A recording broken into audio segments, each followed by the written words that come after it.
জুমার নামাজও পড়তে দেবে না ইসরায়েলি সেনারা। মুসলিম উম্মার অন্যতম পবিত্র মসজিদ আল আকসা, আল্লাহর নৈকট্য লাভের আশায় রমজানের প্রথম জুমার নামাজ আদায় করতে এই ঐতিহাসিক মসজিদ প্রাঙ্গণে ছুটে আসেন হাজারো ফিলিস্তিনি। কিন্তু এবারে সেই পবিত্র জমায়েত ভেঙে গেল চেক পয়েন্টের কড়াকড়ি আর ইসরায়েলি বাধার মুখে। প্রার্থনার বদলে অপেক্ষা, সেজদার বদলে দীর্ঘ লাইন। আল আকসার পথে যাত্রা করা মানুষদের অনেকেই ফিরলেন অপূর্ণ হৃদয়ে।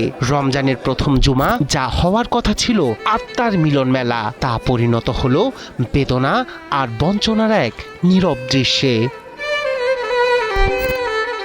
মুসলিম বিশ্বের অন্যতম পবিত্র ও বরকতময় মাস মাহে রমজানেও এতটুকু বর্বরতা কমায়নি দখলদার ইসরায়েল। পবিত্র মাহে রমজানের প্রথম জুমা ফিলিস্তিনিদের জন্য এক উৎসবের দিন হলেও এবার হয়ে উঠল হতাশা আর ব্যথার প্রতীক। যেখানে প্রজন্মের পর প্রজন্ম ধরে প্রথম জুমার নামাজ আদায় করে আসছেন ফিলিস্তিনিরা, এবার সেই পবিত্র আল আকসা মসজিদ প্রাঙ্গণে প্রবেশে কঠোর বিধিনিষেধ আরোপ করেছে বর্বর ইসরায়েল। আল আকসার পথেই চেক পয়েন্টে আটকা পড়ে গাজা ও পশ্চিম তীরের ফিলিস্তিনিরা।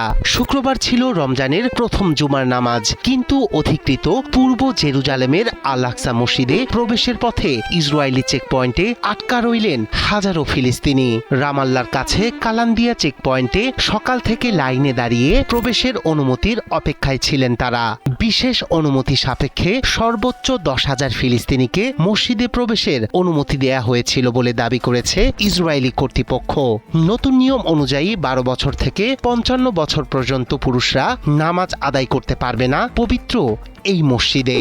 নারীদের ক্ষেত্রেও নামাজ আদায়ে আরোপ করা হয়েছে নিষেধাজ্ঞা।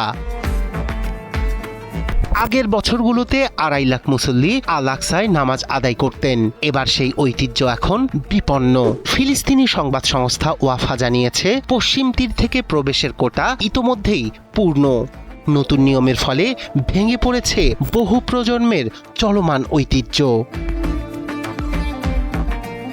মুসল্লিরা বলছেন, আল আকসায় নামাজ আদায় করা তাদের জন্য শুধু ধর্ম নয়, এটি প্রজন্মের সংযোগের একটি প্রতীক। তাই রমজান মাসের শুরুতেই এই নিষেধাজ্ঞা ক্ষোভ ও হতাশা জন্ম দিয়েছে ফিলিস্তিনিদের মধ্যে। মুসলিম জাহানের হৃদয়ে আল আকসা এখন কেবল একটি মসজিদ নয়, বরং তাদের ঐতিহ্য, সম্মান এবং অধিকার রক্ষার প্রতীক। এই নিষেধাজ্ঞা শুধু নামাজ নয়, ফিলিস্তিনিদের হৃদয়েও ফেলে দিয়েছে গভীর শূন্যতা।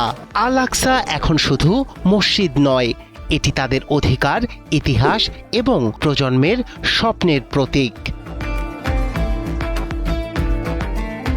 রায়হান কবির শুভ্র, 71।